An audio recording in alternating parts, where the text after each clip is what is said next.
Everyone thought he was a lonely orphan, but his life changes when his childhood crush turns out to be a super dangerous spy and marries him. Asano was a happy young boy, but everything changed one day when his entire family got killed in a tragic car accident. He was the only one who was able to survive with scars and bandages. This scares him so much that he refuses to make any friends because he can't bear to see them get hurt. The one person who decides to stick by him is his childhood friend Mutsumi Yozakura, who is the only person he ever talks to. Several years have passed by since then, and they have both entered high school, but even after a month of being in the class, he refuses to make any friends. A small group of 3 guys constantly ask him to hang out and to be friends, but he keeps rejecting them every single day, whereas Mutsumi has gotten friendly with everyone and has become a high school idol who is every guy's crush. She walks over to Asano and sits down with him to eat food and tells him to go out with the boys sometimes as they seem friendly, but Asano refuses to make any friends and instead turns it around, claiming that if she wants to be so friendly, why didn't she go out with the 3rd year who confessed his love for her? She tells him that she was not interested and takes out her lunchbox, but just as she was about to feed him, Hisa, who is the vice principal of the school, intercepts the bite and starts eating it. Asano is surprised as he never heard him coming, while an annoyed Mutsumi tells him to go away. He tells her that he can't stop himself from having her tasty home-cooked food, but decides to leave before telling Asano to meet him in his chambers after school. Later that day, Asano heads over to his office, confused about why he wants to meet with him. He enters the room and is greeted by Hisa, who has prepared tea and asks him to sit down. Asano is extremely uncomfortable because of how close Hisa is sitting, but is shocked when Hisa starts asking about Mutsumi and why is he so close to her. He starts feeling weird, while Hisa starts showing him pictures of Mutsumi ever since she was a 3-year-old child, which is very weird as they have only known Hisa for a month. He continues telling Asano about how hard it is to keep boys off of her, and how he had to beat the crap out of the 3rd-year guy before he promised never to look towards Mutsumi again. Alarm bells start ringing in Asano's head when suddenly Hisa takes out a knife and puts it at Asano's throat in a swift movement, telling him to say his prayers. When everything seemed lost, a white-haired girl enters the room through the window, stopping him and uses a flashbang to escape alongside Asano. He wakes up a while later in the evening and finds himself surrounded by a bunch of unfamiliar faces. His social anxiety kicks in and he starts running away into the wall, confused about where he is. But Mutsumi tells her not to worry as these people are all her siblings and he is in the Yozakura house. She introduces everyone, as the white-haired girl is called Fuda, the green-haired guy is Shinzo, the pink-haired girl is Shen, the furry is named Kengo, while the buckethead is named Nana. She tells him that they are a family of spies and feels relieved after finally telling him the truth after hiding it for 10 years. He starts freaking out, but she tells her not to worry as spies are very common nowadays and you can even book them online. He still thinks it's a prank and grabs a gun from Shinzo thinking it's a toy, but it ends up shooting, which scares the crap out of him as his whole life turns upside down in a matter of minutes. Fuda tells him that they are freelancers and actually have a 4.8-star rating on Trustpilot for completing their job. Kengo tells him that Hisa is the oldest sibling who stays the most in the limelight in the spy magazines and is responsible for boosting the image of their family so much. Fuda tells him that Hisa is the best spy in the entire family and apologizes on his behalf for endangering his life. She tells Asano that when Mutsumi was a child, there was a big accident in which she got terribly injured and Hisa took all the blame on himself. Ever since then, he has become obsessed with the job of protecting her sister no matter what. But all these years he let Asano slide because he was a childhood friend. It all changed recently when they got an online tip on Twitter about someone planning an assassination for Mutsumi. This gave Hisa the excuse to get rid of Asano as well. Suddenly an alarm starts sounding in the house, and everyone starts getting on their feet as Fuda tells him that Hisa must have entered the house to finish him off. Asano starts freaking out, but she tells him not to worry as he is probably the safest with them, but honestly tells him that even while fighting 5 against 1, their average win rate against him is only 30%. She turns towards Asano and tells him that the only way his life would truly be safe is if he marries Mutsumi right now. She explains that their household has an unbreakable rule about not killing any family member and even Hisa wouldn't break this rule. All Asano has to do is to exchange rings with Mutsumi and the marriage would be complete and they could live as a family. The word family triggers his PTSD again, and he starts breathing heavily, but Mutsumi tells Futa that it would be very cruel to Asano, who is scared of making connections with people. Futa apologies for being insensitive, and all of them start getting ready to beat Hiza up, when suddenly they notice that he has already entered the room and is sitting between them. He turns toward Shinzo and tells him that he destroyed all his traps and tells them to hand Asano over, but Futa steps up to him and grabs his tie. She starts swinging him around the air before slamming him to the ground as Shinzo uses his robot arms to pin him down and Nana takes some steroids to punch him in the face, while Kengo and Shin take Asano away with them. Unfortunately, Hiza is unhurt and uses his special move to blast both of them away while he stands up, telling them that they leave too many gaps in their attacks. Asano is stunned to see how strong these people are, while Futa tells them that she will buy them some time. She runs over to him as Hiza starts using his spider wire ability to block all her attacks before tying her up to the roof. Shin tells Kengo to hide Asano somewhere while she takes out her phone and activates some drones that descend from the ceiling and start shooting at Hiza. Meanwhile, Tengo takes them to a different room and together with Mutsumi, they put Asano behind a hidden picture frame.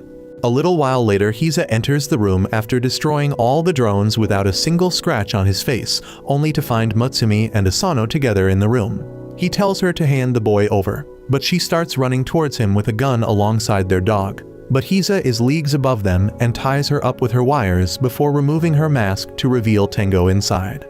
Knowing that it's of no use, even Mutsumi reveals himself wearing Asano's disguise and tells Hiza that Asano is of no danger to her, but Hiza tells him that there is only one way he won't harm Asano, and that is if she agrees to never leave her home.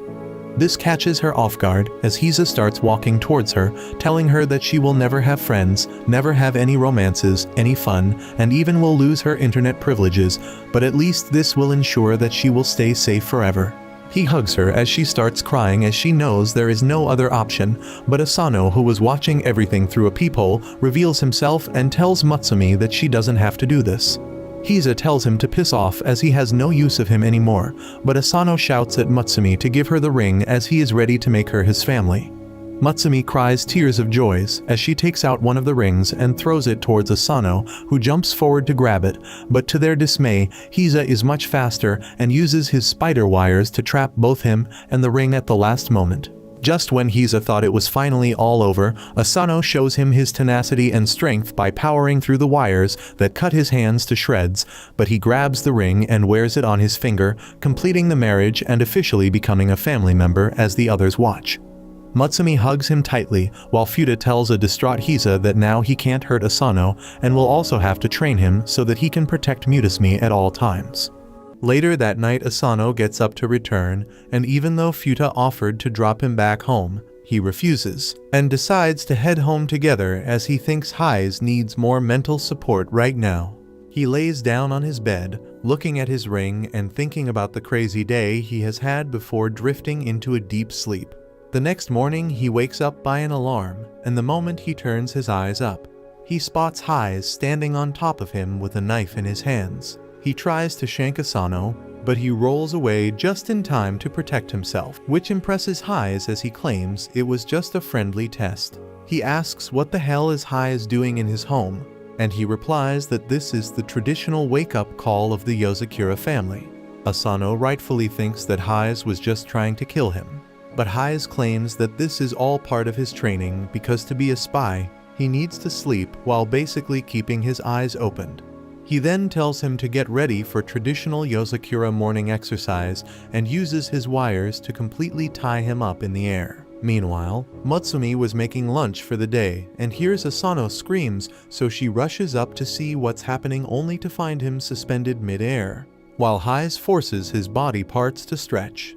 She shouts at her brother to let him down, but Hize simply looks at his watch and tells her that it's time they all left the house. He quickly grabs Mutsumi and their bags before jumping out the window as a bomb explodes inside Asano's house, blowing it to smithereens. Hize puts them down and explains that Asano's house was rigged with a bomb sometime last night. He promises to explain more about it, but tells him to get one thing in his brain. which is the main goal of the family is to protect Mutsumi at all costs. He then tells them to get inside the car, while Mutsumi helps him up.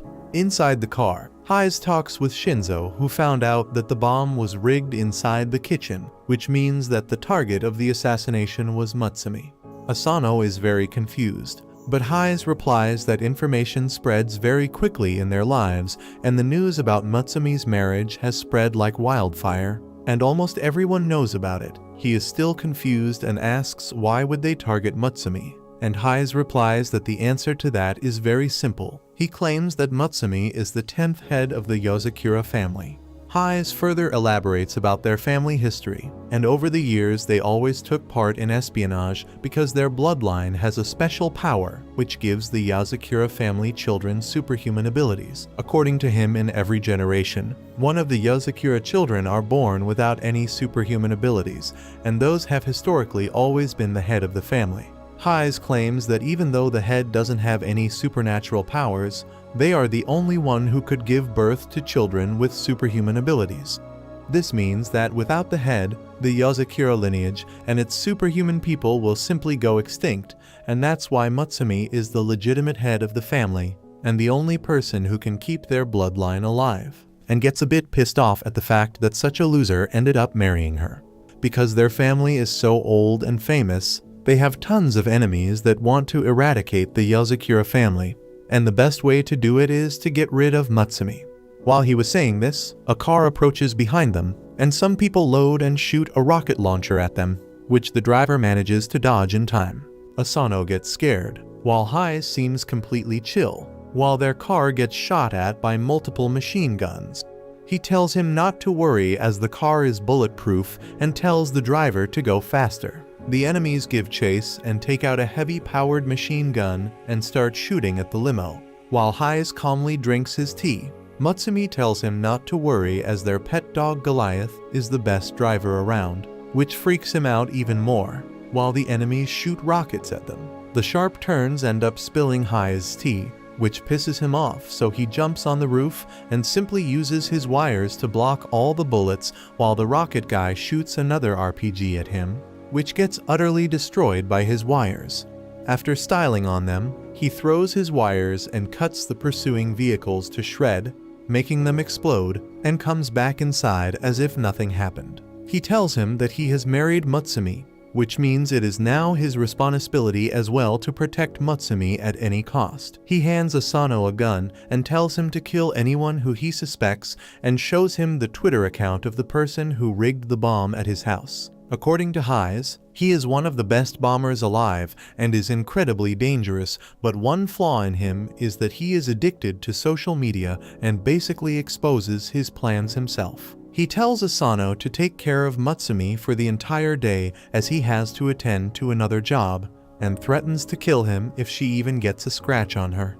During the pee period, he ends up getting a notification on his phone as the bomber tweets that the second bomb has been set already. He looks around and spots a shadow moving through the corridors, so he immediately heads inside towards the infirmary where the nurse asks if he wants anything, so he simply moves away. Back inside the class, he watches Mutsumi during the lunch break as she talks to her friends when suddenly he gets the notification that the third bomb has been placed as well. He looks around defeated and realizes how hard Mutsumi's life is. While he was deep in thought, the three Gus walk up to him and offer him some chocolate, which to their surprise he readily takes and eats. This shocks them as they ask what happened to him, as he wouldn't even speak to them before. Asano totally forgot about his social anxiety, but it starts creeping back in and he blacks out. He wakes up in the infirmary being overlooked by Mutsumi, who asks whether he is fine. He thinks about how nice she is and asks whether she is sure he is the right person for him. He claims that even after being childhood friends, he never knew about her family or the fact that she has to fight to survive each and every day. Hearing this, Mutsumi gives him a karate chop to the head, telling him that he is wrong and that he is the one who entered such a crazy family like his, and in truth, she always wanted to marry him. This relaxes him a bit when he suddenly spots a bomb placed on the ceiling of the room about to go off. The bomb explodes with a loud bang, destroying everything inside the room. But Asano manages to save Mutsumi by hiding beneath the couch. He realizes that the bomber is much smarter than they gave him credit for, and he was putting out updates on Twitter to distract Asano and making him focus only on Mutsumi. He removes his coat and sure enough, there is a small bomb attached to his shirt about to explode. He realizes that the bomber knew Asano would stay Closeby, so he used this to his advantage and basically made a bomb out of Asano, knowing that it would definitely hit Mutsumi as well. Realizing he doesn't have much time, he decides to sacrifice himself to save Mutsumi and jumps out the window, accepting his death, but to his surprise, Hayes saves him at the last moment as he hangs by the wires. Hayes commends him for his actions and tells him that his job got over quickly, so he came to check on them. Asano looks at the bomb to realize that one of the wires got inside the bomb and stopped its timer, saving Asano from certain death.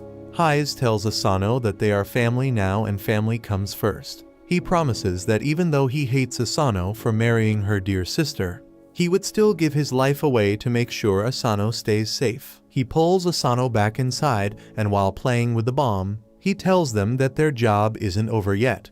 Just then, the other siblings also arrive in the room and Shinzo delivers a handcuffed bomber on Hayes' feet. Hayes ties him up with his wire alongside the bomb and throws him out into the sky, where the bomber explodes in a fantastic show of fireworks, while the Yozakura family alongside Shinzo watch it from the couch.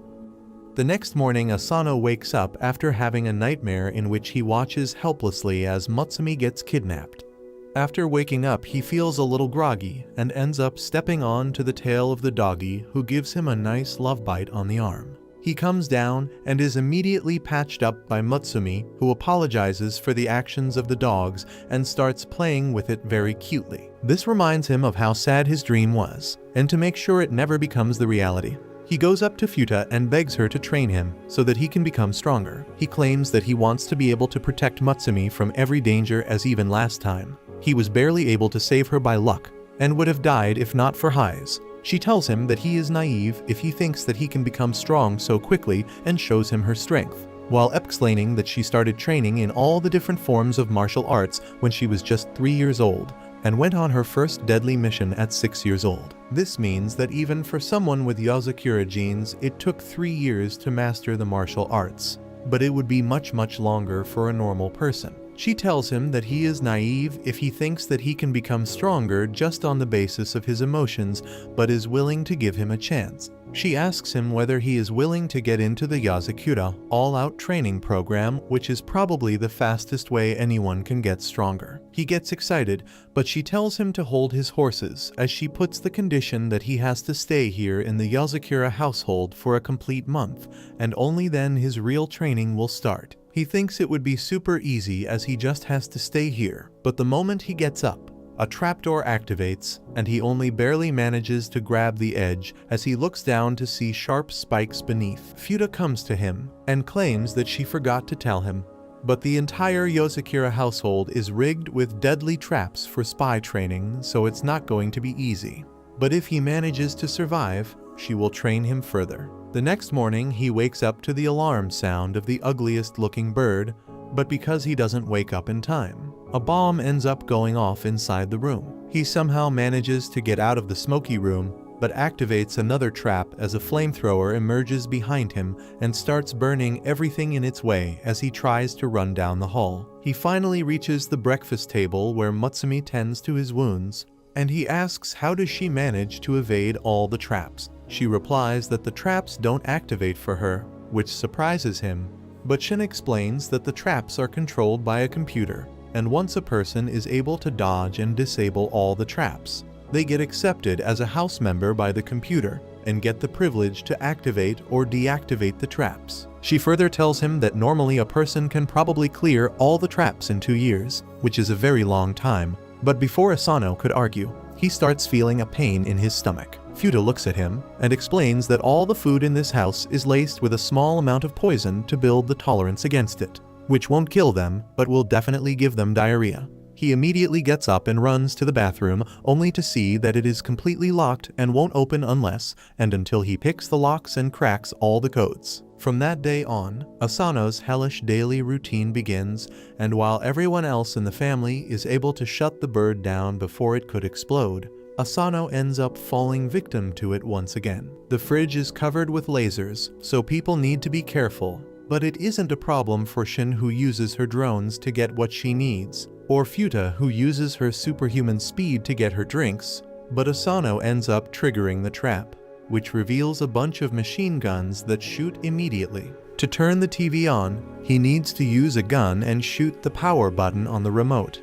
But the recoil is way too much for him, and he ends up falling down every single time. At the lunch table, he still is unable to get used to the poison or crack the codes to the washroom, even with Mutsumi's moral support, and when he tries to take a bath. The shower is meant to teach him how to survive Russian interrogation, which he hates. The next day he goes to school and looks like a total corpse, barely answering any questions. It turns out that he has been forced to wear a 30 kg shirt to help maintain his basic strength even while resting. After another tiring day, he tries to head back to his bedroom, but spots Mutsumi, who has slept while working on the desk. He puts a blanket on top of her, and inspired by her hard work, he goes out and starts practicing his shooting skills. Mutsumu ends up waking up and takes him inside, where she offers him some tea and tells him to take it easy as he has already protected her before. She reminds him that once when she got in high school, there were a bunch of bullies who were jealous of her popularity, so they tried to take her into the shed and cut her hair off. But he appeared at the last moment and took the scissors out of their hands. Before he began cutting his own hair, the bullies thought that he was a brain-dead psychopath and got scared away, which saved Mutsumi from getting her hair chopped off. He promises her that he will get stronger and will always stay by her side, and heads back to sleep. A couple of weeks pass by, and he has learned to finally deal with the birds, shutting it off easily, and walks down to the living room by easily dodging the laser traps before he takes the pistol and shoots the power button to turn on the TV. Shinzo commends him for his skills, but Asano replies that he still can't change channels. Just then, Shin arrives inside the room and hands Shinzo the progress report of Asano ever since he came here. Later that day, the tubhead teaches him how to escape the poison gas trap, and he is even able to survive through the basic poisoned food. But when he tires the milk, he ends up getting sick again and runs off to the washroom, only to get stuck with the codes again. Suddenly, they realize that something is wrong and find him barely conscious on the floor. Futa immediately takes him to the infirmary, where they check him out, and it turns out that he got a fever because of exhaustion. She then notices something and tears off his skin, only to reveal that he was wearing a fake bodysuit, while actually he is completely battered and bruised from the training. He didn't want Mutsumu to worry, that's why he asked the furry to make him a bodysuit while getting healed by the Buckethead.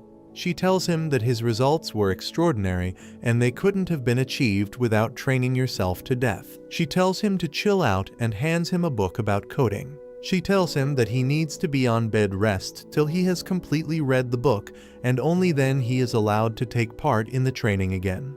A week passes by, and finally, he is able to crack the locks of the washroom, making everyone celebrate as he has finally passed the Yozakura House member test and now is accepted by the computer. To his horror, Shinzo takes out a 100 kg shirt, claiming that they can increase the intensity now.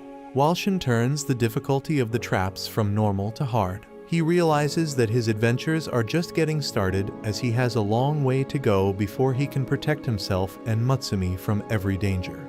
The next morning, Mutsumi cooks breakfast once again, while Asano enters the kitchen trying to put on her undergarments. She looks at him as if he was a freak, and tells him that he should worry about his weird fantasies and desires, as no matter how disturbing they are, she wouldn't divorce him. He claims that this is all a misunderstanding, and he just wants to practice his disguises.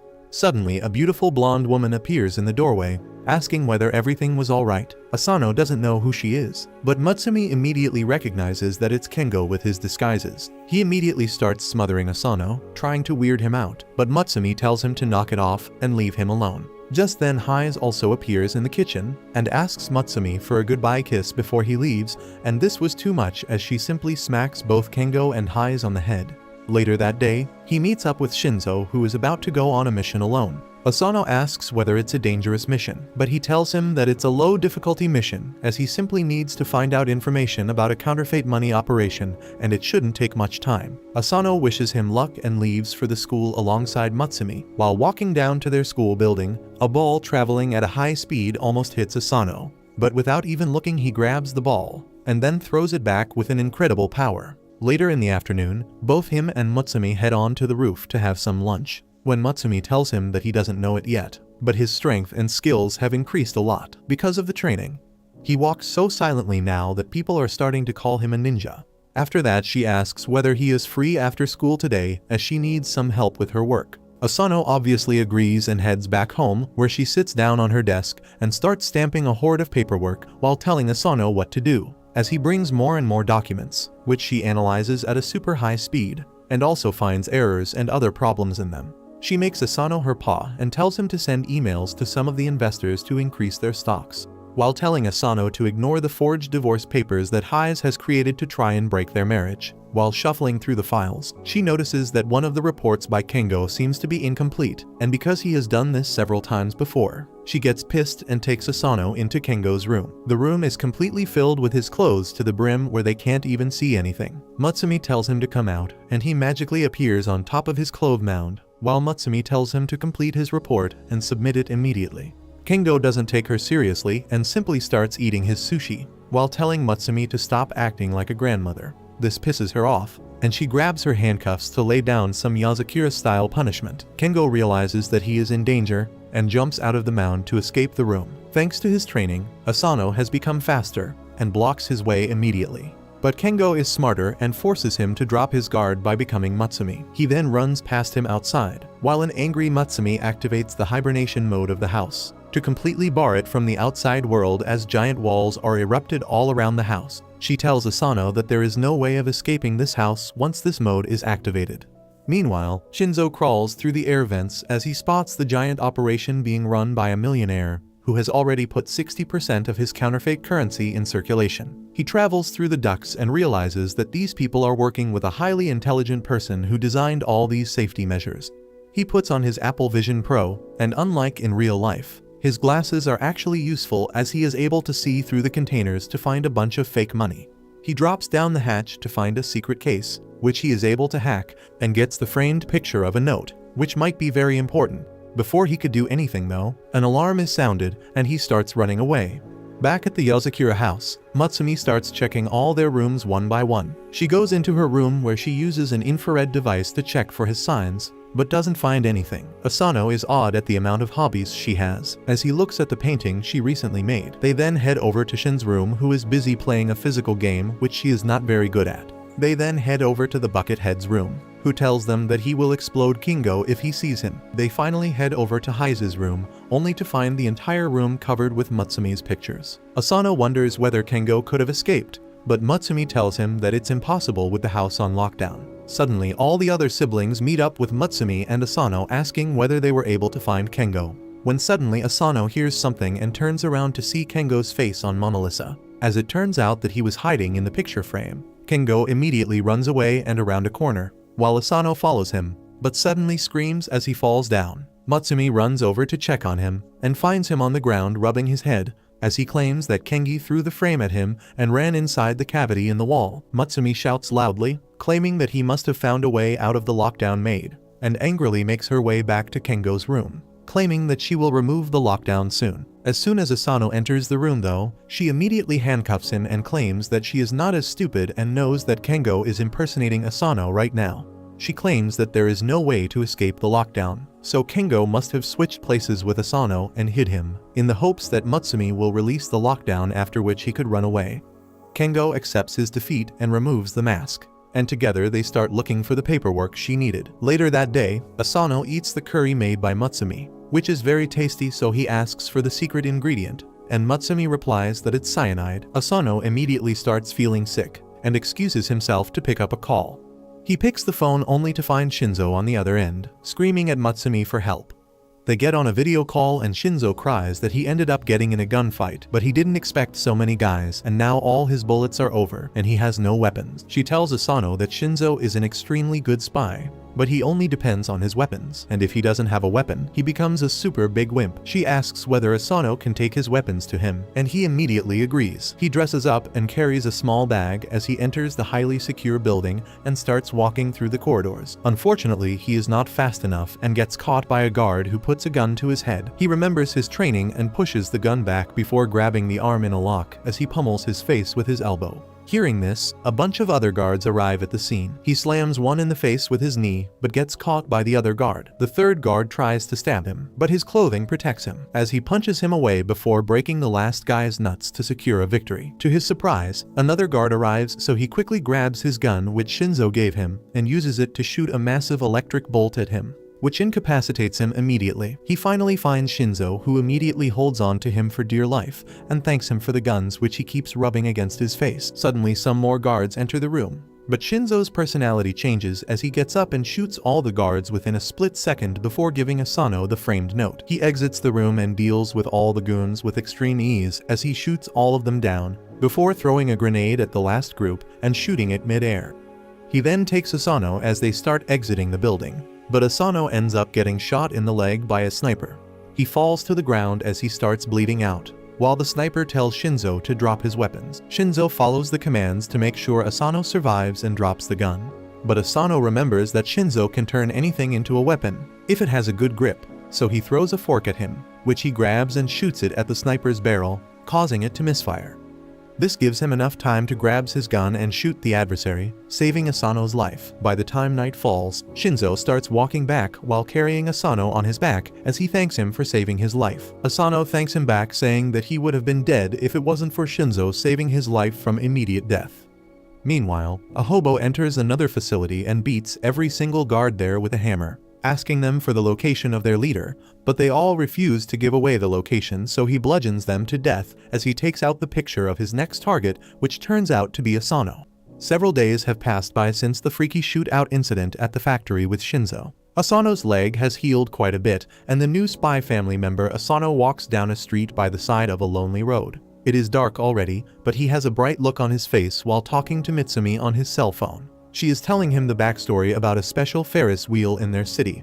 Legend has it that a long time ago, a couple had gotten into a horrible argument with each other which quickly turned into the biggest fight they had ever had. But after going on the Ferris wheel, they forgot all about their argument and fell in love again. Ever since then, it has been called the matchmaking Ferris wheel. Asano giggles at the silliness of the story, and she continues to tell him that she would also like to spend a day with him there on their next day off, riding the Ferris wheel, since the rumor is that any couple that watches the sunset together from it will be happy together for a long time. He blushes a little as she continues talking, but her voice trails away into the background as he sees a white sedan pull up next to him on the side of the road. He watches intently as a man emerges from it. He is dressed shabbily in gray clothing and his hair covers most of his face, but Asano stands there and stares as the mysterious but scary-looking man turns around slowly and makes eye contact with him. Mutsumi notices that he isn't replying to her anymore, so she calls his name. But in a serious voice, he tells her he needs to hang up now and keeps the phone away. The man from the car walks in his direction and uses Asano's name to confirm his identity. Asano is a little freaked out by this stranger, knowing his name, and continues observing him as the man puts his hand in his coat and slowly pulls out a police ID card. He introduces himself as Hoto and says that he is a police officer from the Koizumi precinct. Without any further explanation, he asks Asano if he would mind coming with him to the police station for an interrogation. Without much choice to refuse, Asano complies with him and goes to the police station, where he is taken into a dark interrogation room with only one small light bulb providing light. Without wasting any time, Hoto pulls out a laptop and shows him a photo that was found on the dark web. It showed Asano from the fights that happened a couple of days ago. Seeing the photo, he is shaken to the core and his face goes completely pale as he realizes the photo is available for anyone on the internet to see.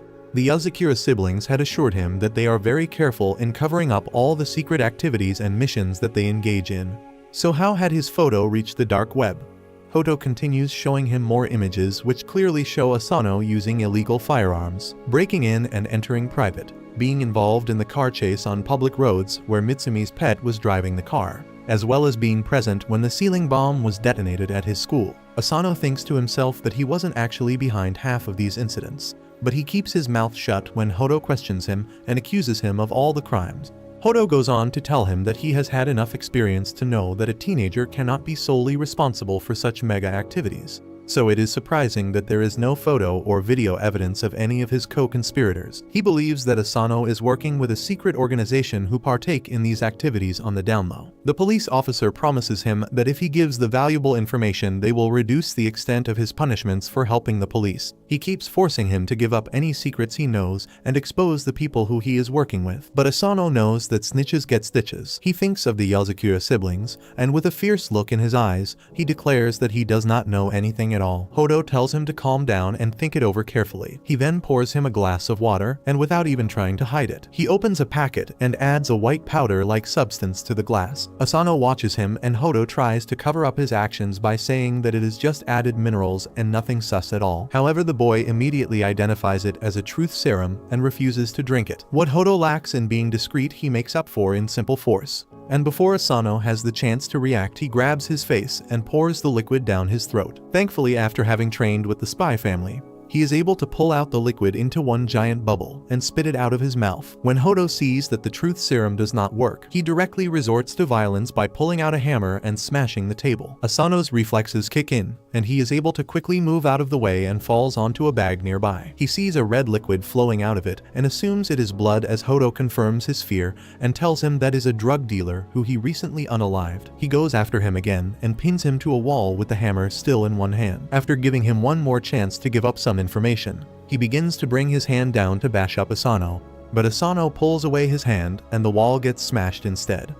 To his surprise, he sees Hiza slyly smiling at them. It turns out that Hodo was an old friend of his who helps to cover up the Yozakura activities. He was set up to test the loyalness and resistance of Asano. As it turns out, he had passed the test with flying colors and impressed the usually emotionless Hodo. The next day at school, Hiza, who is also the vice principal, takes up a class. Asano is beyond exhausted and is doing his best to keep his eyes open, but with the quietness of the class, he is tempted to give in and take a short nap. Just seconds after he closes his eyes, he sees a chalk moving at sonic speed fly right next to his head and penetrate the wall behind. He is wide awake again and using more code.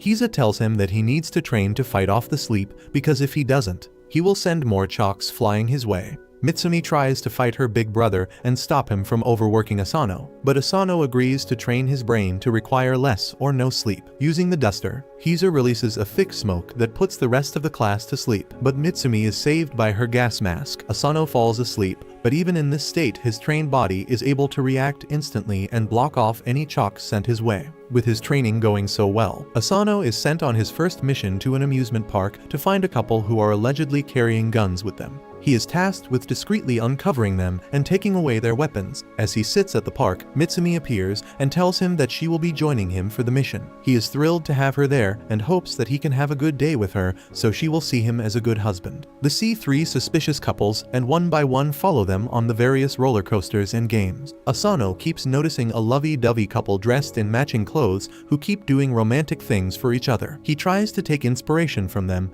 and picks up a rose to give Mitsumi. The first two couples turn out to be harmless, so they stalk the final couple dressed in suits in the restaurant. Mitsumi gets up to buy them drinks and Asano notices the man pulling out a box from his coat. He pulls out his own gun to get ready for a fight, but it turns out the man was simply about to propose and it was just a ring in the box. Asano is about to be relieved, but just then he hears loud fighting happening between the lovey-dovey couple. They are throwing insults at each other and the boy walks away from the table. However, in a shocking turn of events, the girl pulls out a gun and aims it at the boy. He pulls and Uno reverse and takes out a gun to aim at her. The restaurant descends into panic and people begin rushing out the door, which Mitsumi also gets trapped in. The psychotic couple opens fire at each other, sending bullets all over the place. Asano ducks under a table to protect a boy there. He draws his gun and swiftly disarms the psycho couple with just 2 of his bullets. They are taken away by the police and the day is sort of saved by Asano. To end their time at the amusement park, Asano and Mitsumi go on the matchmaker Ferris wheel together, where he gives her the rose which was slightly damaged in the shootout. She blushes and takes it as the Ferris wheel rises to show the beautiful sunset. If the legend is true, they might be lucky enough to make it as a happy couple for the long run. A couple days pass by, and it turns out that some person has been trying to hack into the household files about all the members of the family for the past 4 days, and Shin has been trying to repel the cyber attack without sleeping for even a little bit. After a while, she is finally able to trap the hacker into a reverse hacking procedure. But the hacker uses the age-old trusted method of pulling the cord out to protect herself. Shin thinks that she has finally defeated the hacker. But it turns out that the hacker seems to have gotten most of the files about Asano anyways. Shin finally takes a break and goes out of her room only to find Asano and Mutsumi getting ready for school. She tells them about how some hacker was trying again and again to get Asano's files, but she thinks that she was able to save it and has updated the system. Asano doesn't like the sound of it, as he thinks that trouble might be coming his way, but doesn't think much about it. Later, they move out of the house on their way to school, when suddenly Asano senses something wrong and pushes Mutsumi behind her, just in time to dodge some very sharp needles that hit the ground. He spots a slender figure behind the pole, and decides to make a run for it alongside Mutsumi. He tries to run through random alleyways, but can't seem to shake the attacker off, which forces him to face her. He gets ready with his stun gun as he looks down the alleyway, but the attack comes from above, which he is somehow able to block and pushes the girl away. The attacker seems to be excited at the fact that Asano is so powerful, and tells him that she loves him and wants to kill him. Mutsumi suddenly realizes who she is, and tells Asano that this spy's name is Kiri, who carries a bunch of needles around with her, and is known as the Manhunter. According to her, this woman stalks the men she ends up getting infatuated with and follows them after finally killing them with her needles. This seems to annoy the girl, who tells Mutsumi to never call her something vulgar like a manhunter ever again, or she will stab her in the eye. The girl seems to be swooning over Asano, as she claims that she saw him for the first time on a video in dark web, and ever since that day she has been completely smitten by him. She tells him that he is pretty famous in the underworld right now, as she pulls out a poster with the picture of Asano claiming that he has a $100,000 bounty on his head right now. She claims that this worries her as she suddenly throws some needles in the air, and a guy falls from above with a gun in his hand. She claims that a lot of people are after Asano right now to claim the bounty, but she isn't after the money and only wants to kill him for love. She tells him that she knows everything about him, like he never walks through a garden even in a mission, always tries to repair any damages, and even pays for the ticket before riding it when on a mission. Even Mutsumi agrees that this is pretty wonderful, while Kiri tells Asano to start living with her forever. He calmly backs off and tells her that he can't do that because he is married to Mutsumi and will never leave her side. Kiri starts crying at this, claiming that Mutsumi is just an ugly thought, and she must have brainwashed Asano into staying with her. This pisses him off, but he keeps his mouth shut as she tells them that she wants to kill Mutsumi and take Asano away. But Hise has told her not to touch even the hair on her head. This confuses them as Mutsumi asks whether Hise knows about all this. Kiri claims that no one can target anyone in the Yuzakura family without the knowledge of Hise, so she took permissions from him to kill Asano, and he didn't mind at all. In fact, he even gave her the security codes to his file, which is why she was successfully able to hack through all the data.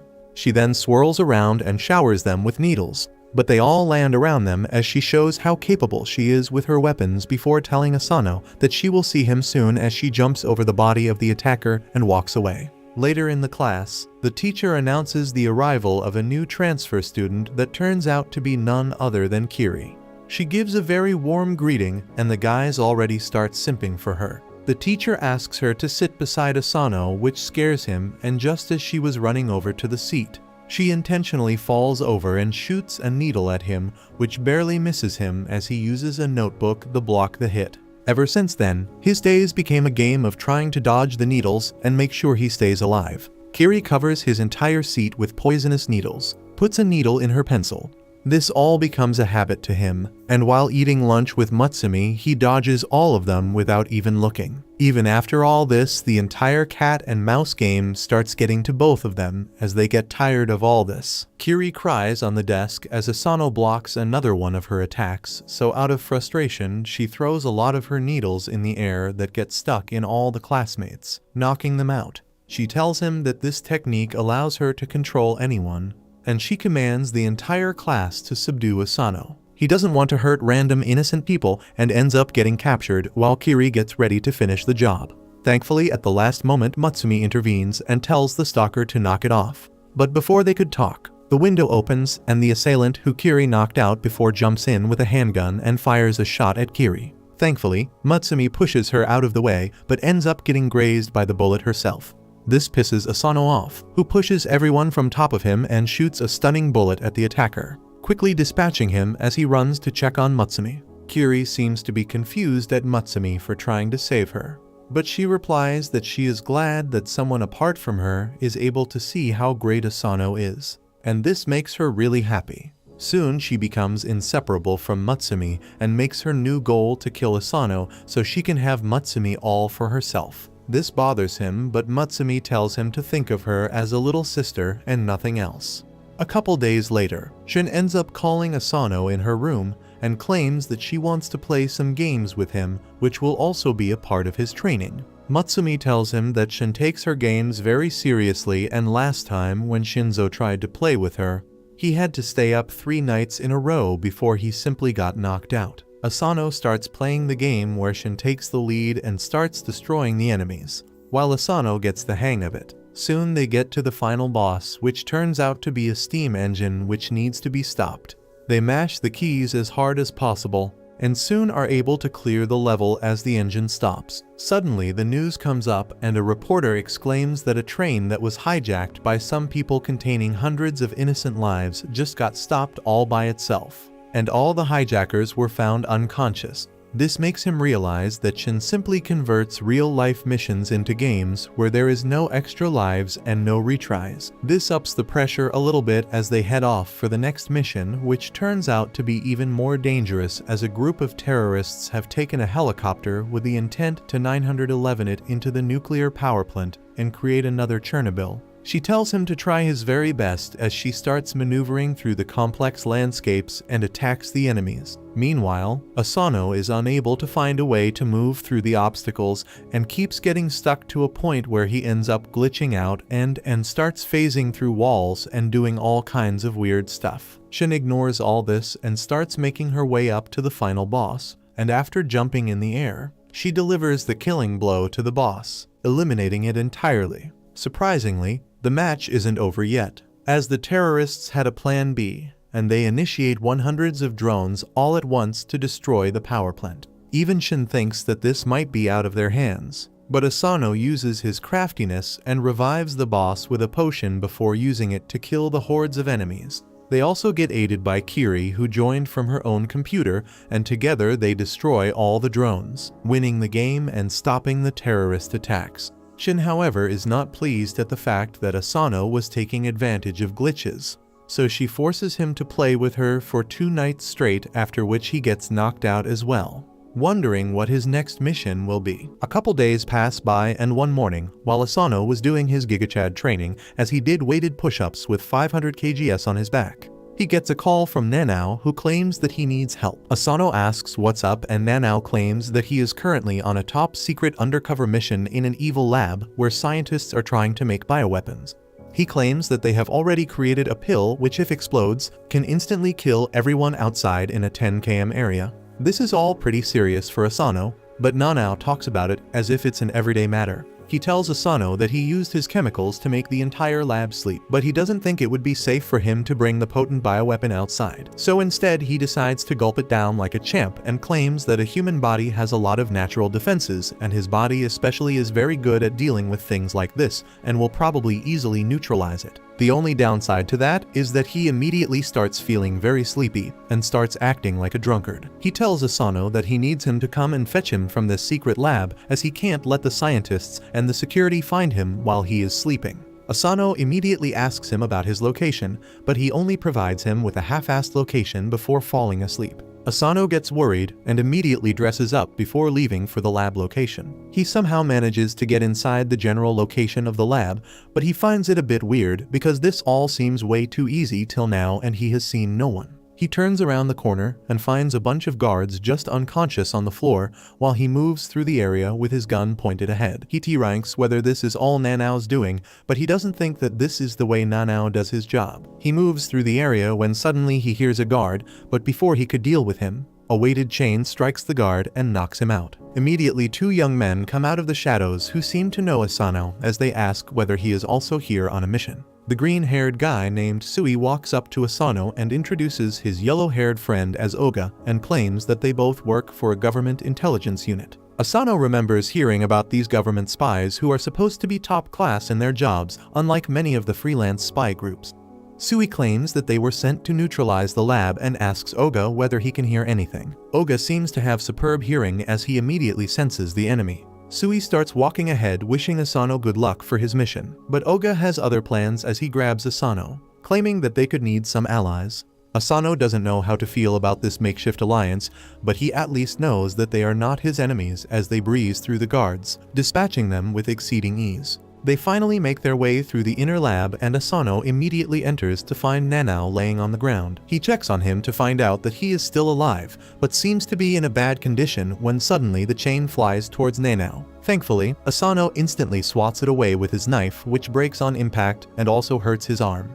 He asks what's wrong with them, but Sui replies that they are sent here to neutralize the lab and have eavesdropped of his conversation with Nanao, which gave them the information that he has ingested the bioweapon, which makes him a threat itself who needs to be dealt with. Asano walks up in front of Nanao and claims that they will have to go through him first as he takes out his stun gun, while Oga tells him not to do it. Sui, however, is not this generous and uses the special thunder breathing that Zenitsu taught him to move through Asano with surprising speed as he slices through his gun and his body. Asano falls down to the ground as he starts bleeding profusely.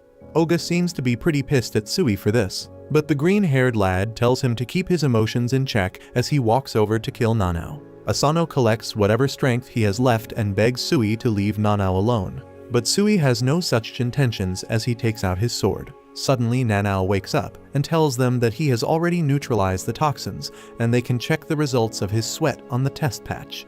He tells Sui that if he still intends to kill him, at least let him patch Asano first so he can live. Sui, however, seems to be calm and collected as he claims that if the toxin is neutralized, then their job is over and takes the test patch as proof before leaving him with an ointment to heal Asano. Nanao immediately heads over to Asano and tells him to keep his senses, but Asano is too badly hurt and gets knocked out. A couple of days pass by and thankfully he is alive, but also getting punished by Highs who strung him above candles as there has been an article about the Yozakura family getting defeated by the government spies, and the reporter also claims that this is the downfall of the family. This pisses Highs off, who also got review bombed on Google. But before he could do anything, Mutsumi and Nanao smack some senses in him and remove the kinky ball gag from Asano. Mutsumi tells him not to worry, but Asano claims that he deserves it because he let the Yozakura family down. Highs swings him around claiming that he can make it better by defeating the government spies and avenging his loss.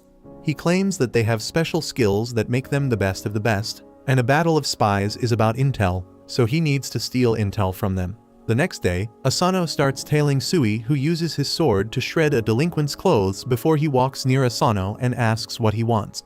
Asano is shocked to find his cover blown so easily and honestly replies that he is here to learn from him. Sui claims that he doesn't really care and Asano can do whatever he wants. Immediately after, Sui leaves and starts walking at extremely high speeds, forcing Asano to run behind him. Asano tries to catch up to him by jumping through the crowd, but Sui simply uses his sword to unclothe him, after which he gets caught by the police for public exposure. The next day he tries to follow him again while on a train, but Sui does the same once again, forcing him away. The third day he hangs atop a building while Sui and Oga have their lunch, and after they are done, Sui again unclothes him before they walk away. The next day Asano is able to tail them till the evening when they are fighting with some ruffians.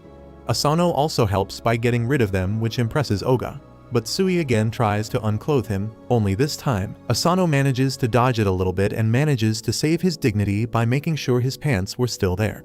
Oga laughs at this, which pisses Sui off, and he loots both of them of their dignity right there. That evening Nanao heads down into the kitchen, only to find Highs chopping some crispy water. Nanao asks whether he has seen Asano and Highs replies that he found him on the front door as usual without any clothes. Nanao asks whether he put Asano back in his bed, But Hayes replies that he thought Asano would serve better as a chopping board. Nanao punches him away and puts Asano back on the table, where Asano apologizes for being so weak.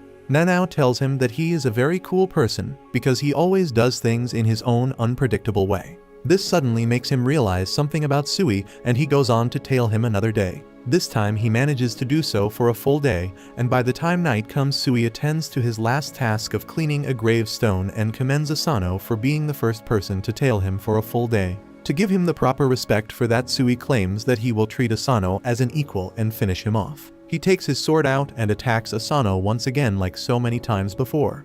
But this time Asano manages to grab his hand into a lock before throwing him up in the sky. He realized after getting slashed up so many times that no matter what, the first attack that Sui delivers is always towards the center of the body, which is a predictable habit. Sui manages to fall back on his feet easily, while Asano stands there as he still got slashed a little bit and starts bleeding. Sui commends him and tells Oga, who was trying to hide, that he can come out and treat Asano. Oga immediately patches Asano up as he finally gets over the hurdle in his way with the name of Sui. Soon everyone forgot about his defeat against Sui, but the spy newspaper picked up on his naked sightings and called him a pervert, which is a new problem that he doesn't know how to deal with, even though Mutsumi promises to love him even if he is a pervert. Couple days pass by when one morning Mutsumi asks Asano whether he could help her with an errand, and he obviously agrees. They start walking through a seemingly popular park as Asano wonders what errand might it be that requires him to carry so much stuff on his back as if he was a pack mule. She tells him not to worry and keep walking when they arrive near a bench where the familiar green-haired face was waiting for them. Sui gives them a curt greeting while Mutsumi asks how he has been. Asano can't get his head around what's happening and asks what all this is about. Mutsumi claims that they have some work with Sui and that's why she came here. But Asano still doesn't understand and asks whether she knows him. Mutsumi smiles and tells him not to worry about Sui as he is just a friend, which makes Asano worried as his ex said the same, but Mutsumi claims that you meet a lot of people when you are in the spy business, so it's okay. They all start walking as both Sui and Mutsumi talk, while Asano walks behind them like their servant. Soon they all enter a cafe-like establishment, which confuses Asano as he thought they were going on an important work outing, but he follows them regardless. Inside, the cafe looks like any other high-priced Starbucks knockoff, and like a white girl's with too much money. Sui starts ordering a coffee whose name I can barely pronounce. Asano is just as horrified while Mutsumi gets moist because of his coffee ordering skills. Soon the barista pushes a bunch of different buttons on the device in front of him when suddenly a trapdoor appears beneath them and they all start falling through it. Asano is left alone with the huge luggage to free fall while Sui Princess carries Mutsumi as they start talking with each other. Sui welcomes them to the government spy building while Asano tells her to keep his hands off his bride. Mutsumi tells him not to worry as he is just a friend, which makes him realize that Mutsumi belongs to the street. Sui produces a cup of tea from his ass, and they both start drinking while he tells Asano to keep his eyes peeled forward as this might get dangerous. Suddenly, an arrow whizzes past his forehead, which is followed by a bunch of more arrows and darts, some spikes, and even high-powered lasers. Sui claims that this is designed to be a prevention measure against infiltrators as well as basic training. Sui calmly and elegantly wards off all the arrow and darts with his sword, while Asano tries to jump and dodge anything he possibly can. Soon Sui elegantly lands on his feet with Mutsumi, while Asano falls face forward on the ground. Sui immediately tells him that he should move away as a huge metal ball almost falls on top of him. But at the last moment, a woman intervenes and punches the ball into a million different pieces as Asano watches her in awe and disbelief as she asks whether someone as weak as Asano can actually protect Mutsumi.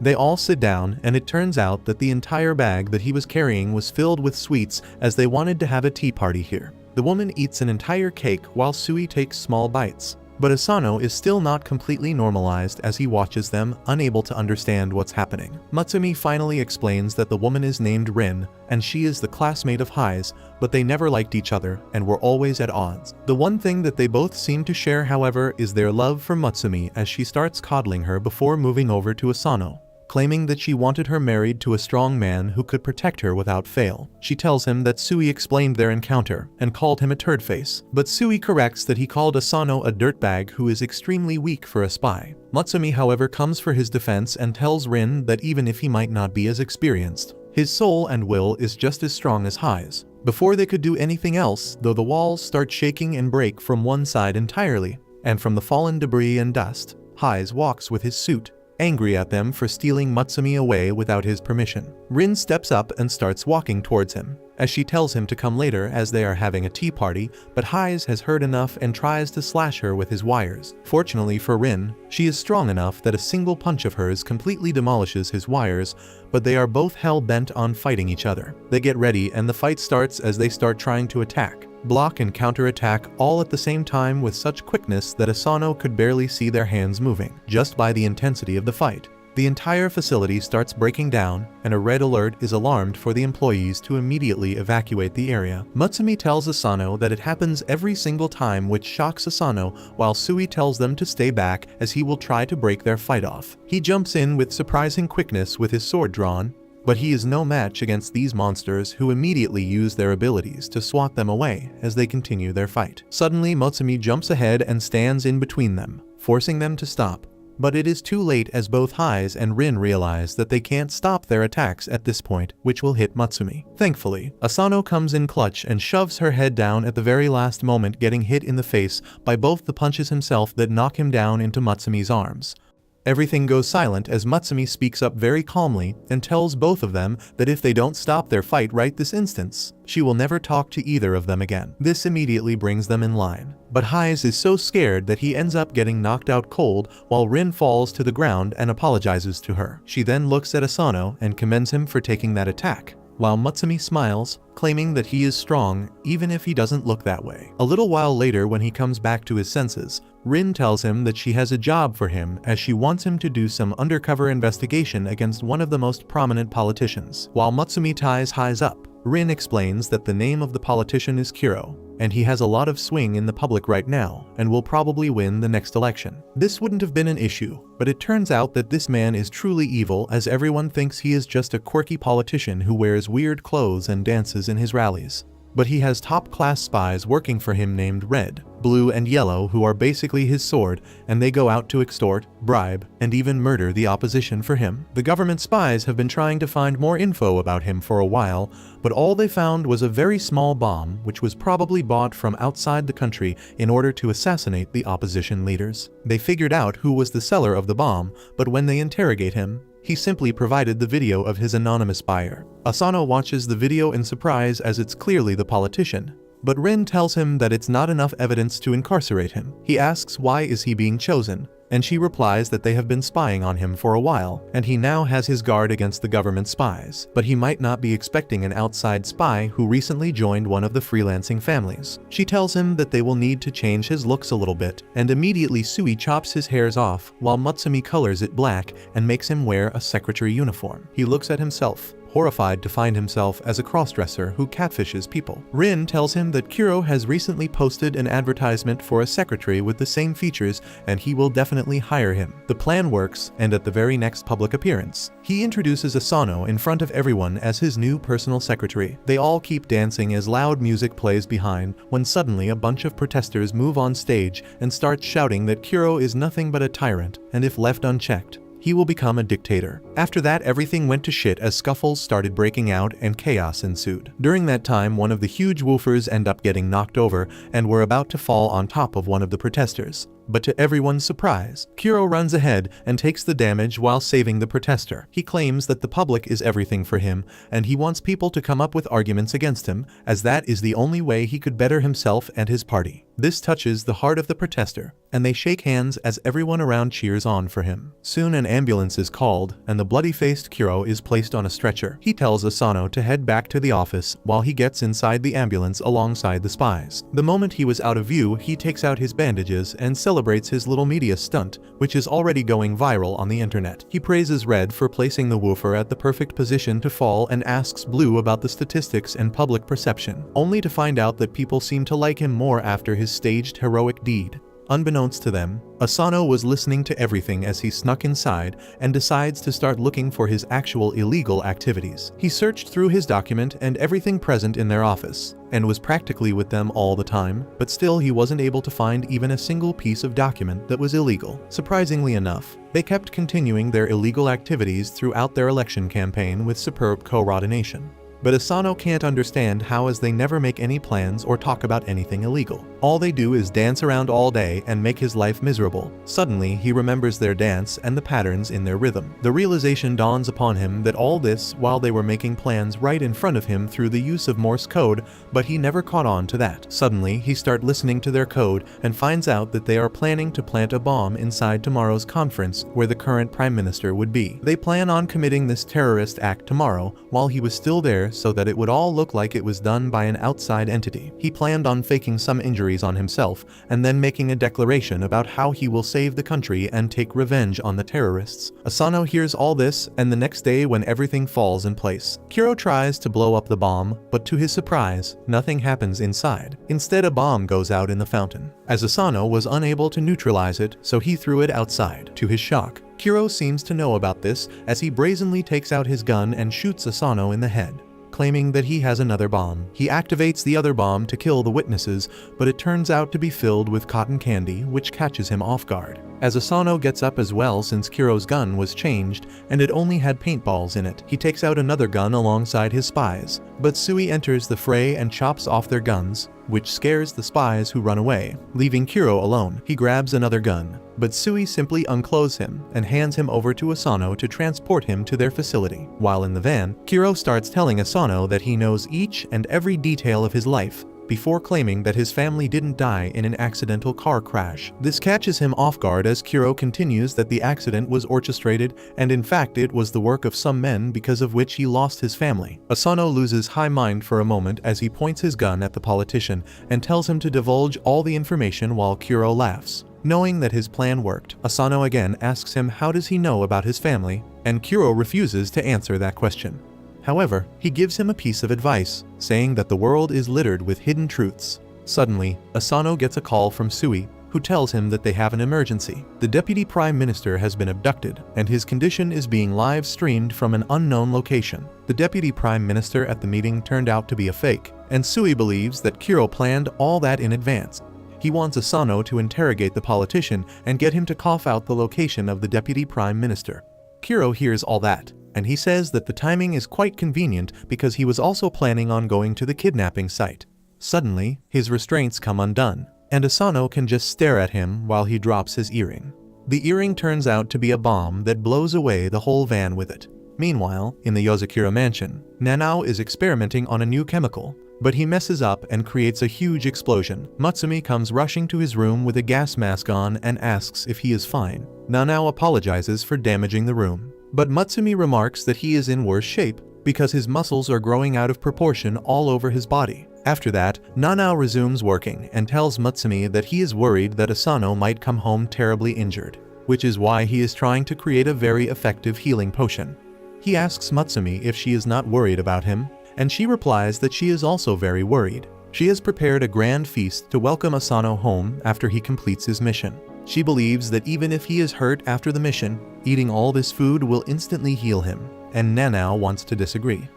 Matsumi then wonders what the rest of the family members are doing. Nanao tells her that Kengo is creating a machine-washable face for Asano in case he comes back home unrecognizable. Shin is taking out the computers of their haters so that they won't cause a commotion in case something happens to Asano. Shinzo is really worried about Asano too, which is why he cannot come out of the garbage can. Hise and Fuda are just sitting still while having tea. Fuda believes that there is no need to worry because Asano can get things done when he has to. Hise is the opposite of her, and he is just wishing for the boy to meet a horrible end. Hearing all this doesn't ease Matsumi's heart even one bit, and she is still anxious about her husband. Back at the location of the explosion, Asano is helping the injured driver by taking him away from the flames. He gets a call from Sui who asks if he is fine. Asano assures him that he is not injured and even managed to save the driver. But Kiro got away. Sui replies that it is not a problem because they were expecting that. He reveals that they were hiding the truth about Kiro's identity from him. He is not just an ordinary politician, but a former spy who was a legend back in the day.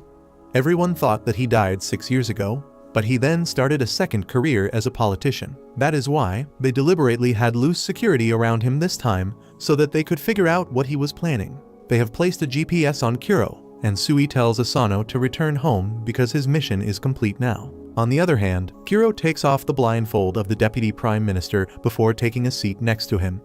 This meeting is being live streamed all over the country, throwing the media and general public in chaos. That was Kuro's motive from the beginning. The minister says that he is disappointed in Kuro, who he thought was a committed politician despite his odd activities. He tells Kuro that engaging in such terrorist activities won't change the political situation in his favor. And then Kuro starts taking off his disguise. As he takes off his funky glasses, the minister starts trembling as he notices his pitch black eyes. Kuro says that the minister must have been pretty sure that he got him killed, which is why he did not realize his true identity earlier. The minister finally recognizes Kuro as a spy he dealt with in the past. Kuro then turns to the audience and tells them that today, he will address them not as a politician, but as a man who lost his child. He says that he took revenge on numerous politicians involved in his downfall behind the scenes.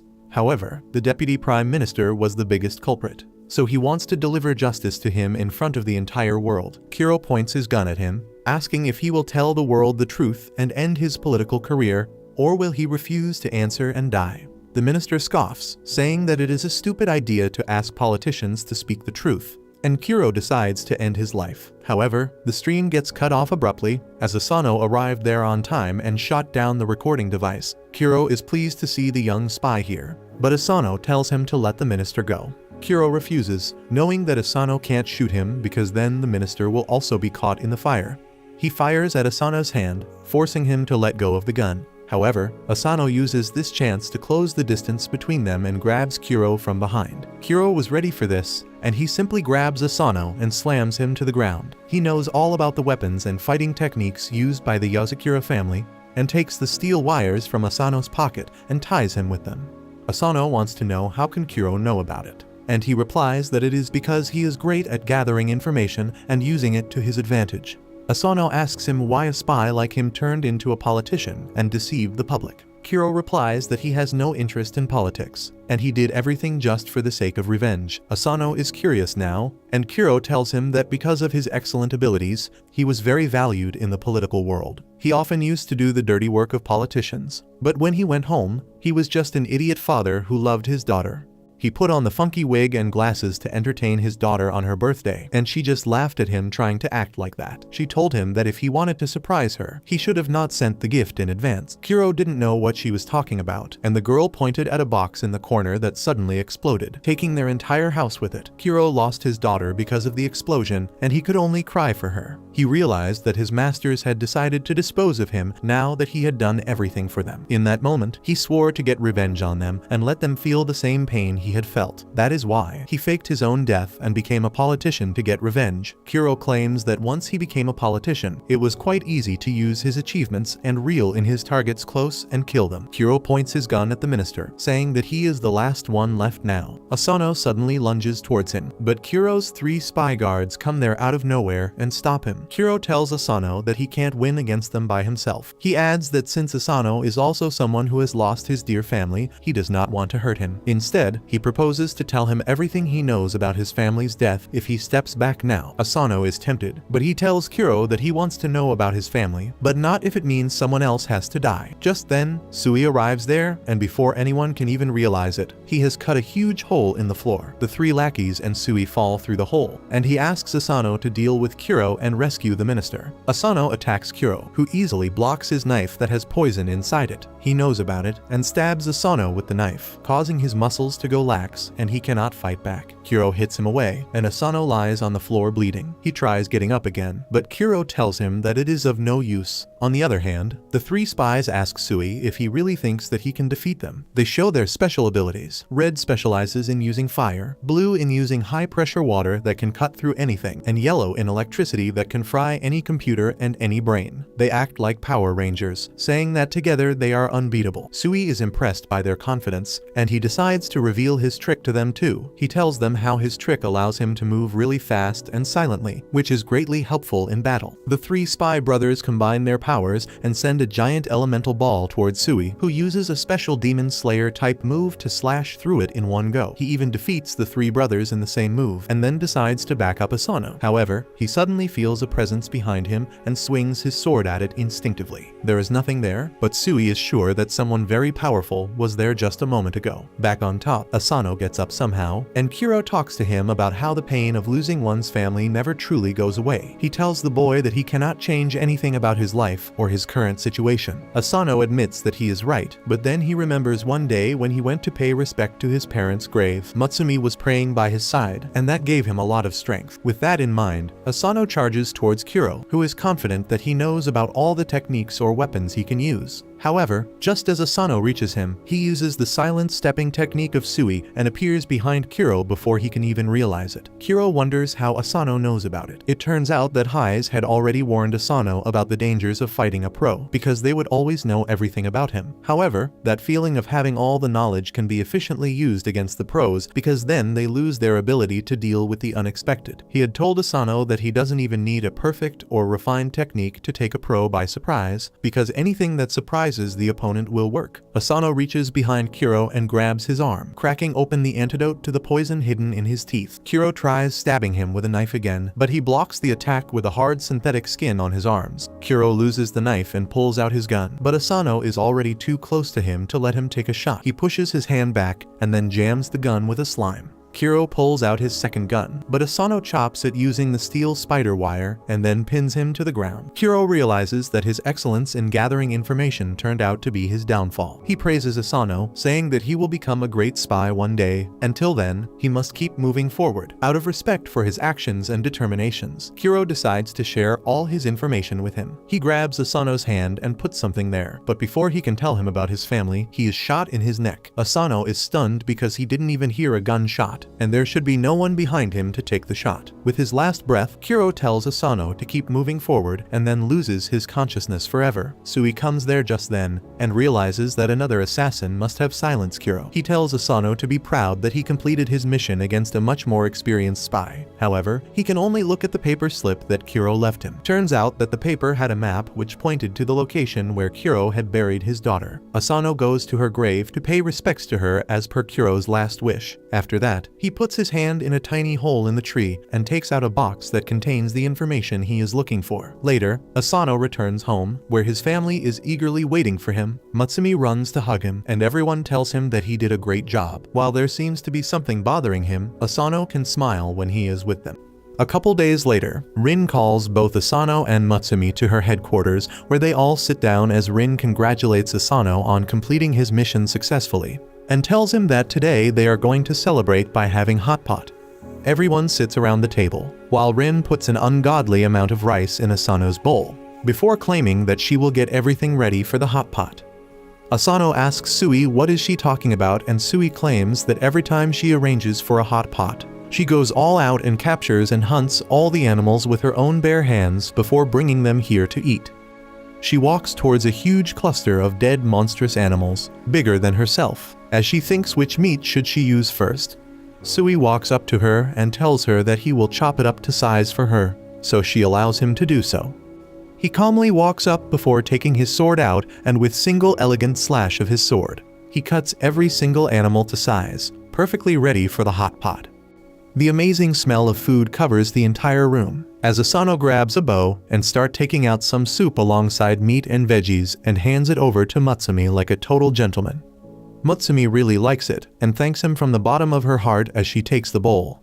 But before she could even take a bite, Hise stuffs Asano's mouth with a bunch of veggies, choking him out as he lays on the ground, while he tells him never to try and portion out food for his sister again, as that honor goes to him and him alone. He quickly gets a bowl of food and tells Matsumi that he only put her favorite stuff in, but Rin shows this sister-loving freak his place by pushing his head into the bowl, telling him to piss off and stop acting like a jealous in-law. This pisses Hise off, and immediately a food fight breaks out as both of them start throwing food at each other, while the others move out of way as quickly as possible. Toga seems to be really hungry and can't watch all this food going to waste, so he tries to get a bowl full of food before it all spills over, but gets a fish cake to his face which knocks him out in Asano's arms. While this is happening, Sui is being his cool self, as he simply dodges all the veggies and grabs all the meat pieces flying all over the place and starts eating them. He tells Asano that dodging something that isn't aimed at them is extremely easy, as he grabs some bowl and uses his special walking technique to fill both the bowls up with food, which he hands over to Matsumi. She gives one bowl to an impressed Asano and keeps the other for herself, while Sui tells him to be careful with his walking technique as it takes a toll on their bones and can permanently damage them. Before he can even react, a piece of hot meat slams in his face and he starts screaming, while Sui simply picks and chooses what he wants to eat and grabs it from the air. After a while, they all have finally eaten their fill as both Oga and Rin sleep on the floor, while Sui quickly cleans everything up. Meanwhile, Asano is sitting behind a shelf, looking at the small cube, wondering whether he will actually find the truth behind the death of his family inside of this, as Kuro claimed. Suddenly, he is surprised by Mutsumi, who sits down beside him and asks whether the cube contains information about his family, and he claims that it does. She asks why does he look so stressed, and he replies that even though his body immediately sprang into action to try and save the Prime Minister against Kuro, there was a split second where he was thinking that if he found the culprit who killed his family, he would probably do the same and make it his life goal to eliminate that person. This makes him equal to Kuro, then by what right can he condemn him? He is scared that uncovering this secret might change him, but without saying anything, Mutsumi kisses him on the cheek, surprising him as he looks at her and asks what was that for.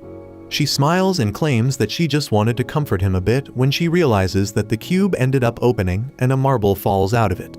Asano grabs the marble and wonders what the hell is it, when Hayes comes out and claims that the marble is a special device which contains optical information.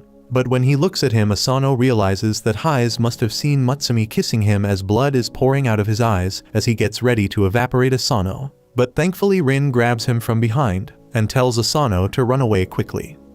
Later that day, both him and Mutsumi return back to their house, and Asano starts feeling extremely tired and his body feels heavy. Suddenly, he realizes that someone is literally sitting on his head, and it turns out to be none other than the assassin Ayaka. She stands there in her maid outfit, as Asano asks what the hell is she doing here. She claims that Mutsumi asked her to stay here, and Mutsumi agrees, claiming that from now on, she will be staying here as a live-in maid, and will be taking care of day-to-day tasks. Ayaka immediately starts dancing around Asano, claiming that she knows everything that has happened till now and also claims that she knows about the optical drive that he got. Asano asks how the hell does she know that, but she claims that she is a spy and knows everything before grabbing it out of his pocket.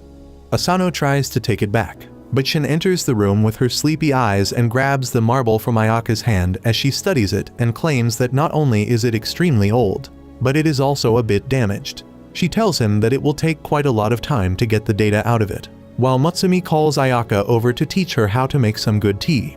Asano asks whether it is advisable for them to have a literal spy assassin in their house, but Ayaka claims that it is perfect right now as Asano's bounty has gone up by quite a lot because of his last mission, and he is becoming very well known in the underworld.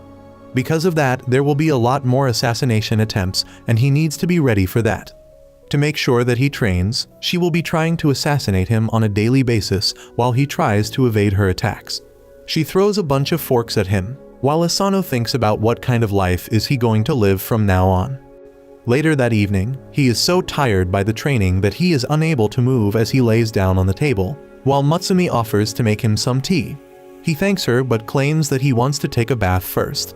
He enters inside the bathroom for a refreshing shower when, to his surprise, Ayaka emerges from the bathroom, scaring him and starts clicking his pictures, claiming that it is important for a spy to be vigilant, especially when they are vulnerable. She keeps clicking pictures and then grabs a bottle and starts squirting an acidic solution that burns the walls. Asano keeps dodging them as he tries to move away when, to their surprise, the house defense system activates and shocks the living daylights out of Ayaka in the bathtub.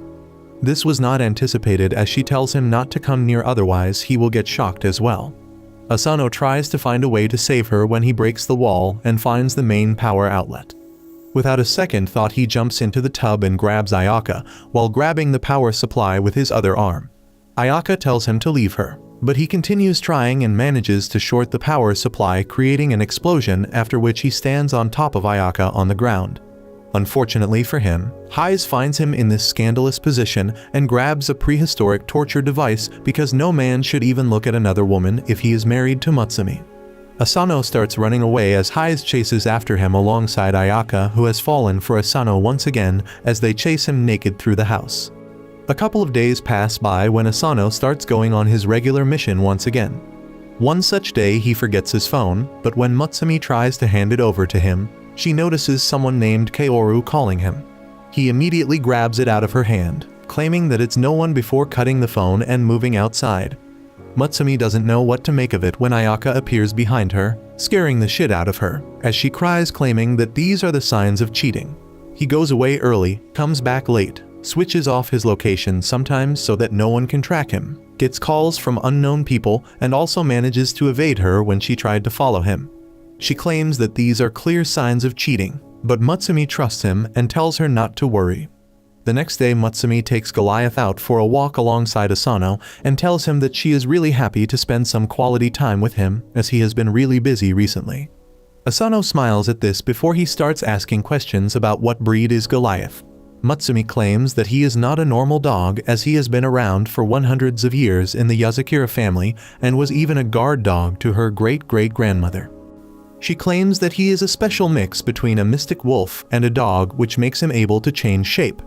Right then, in front of his eyes, Goliath changes shape and becomes more wolf-looking as it increases in size. She sits on top of him, claiming that he is very strong, and asks whether Asano would like to sit as well. Goliath would not have that though and flicks him away with his tail, forcing Mutsumi to hand him to leash only. Immediately Goliath takes to the wind as he starts running at an incredible speed, dragging Asano behind and even running through water. By the time they are done, Asano is completely drenched on the ground in a park. Suddenly, a couple of kids come around Goliath to look at him, and Mutsumi goes over when suddenly Goliath notices something is wrong and an explosion takes place. Thankfully, Mutsumi saves the kids while Goliath covers her, but they soon realize that Asano tried to save them and took the brunt of the damage. This pisses her off, and she asks Goliath to figure out who did this.